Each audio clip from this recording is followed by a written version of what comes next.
अस्सलामुअलैकुम सामीन। 27 रबीउल सानी की तारीख शुरू हो चुकी है। 22 नवंबर है। सोशल इंडिया न्यूज़ में आपका खैर मकदम है। ख़बर का उन्वान है आज़म खान को ज़मानत मिल गई है। दूसरा उन्वान है मिंबर असम्बली नाहिद हसन को ज़मानत नहीं मिली है। बता दें कि आज़म खान को एक अदालत ने सज़ा दी थी और जुर्माना भी आयद किया था।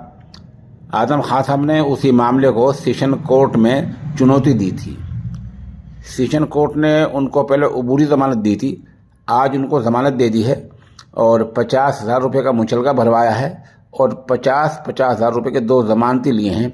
आज़म खान को सेशन कोर्ट ने ज़मानत दे दी है। दूसरी तरफ कैराना हल्के से मिंबर असम्बली नाहिद हसन का जो गैंगस्टर का मामला है वो हाई कोर्ट में ज़ेर समाअत है, यानी हाई कोर्ट में सुनवाई चल रही है। आज हाई कोर्ट में सुनवाई हुई है और हाई कोर्ट ने इस मामले की अगली तारीख 30 नवंबर लगा दी है।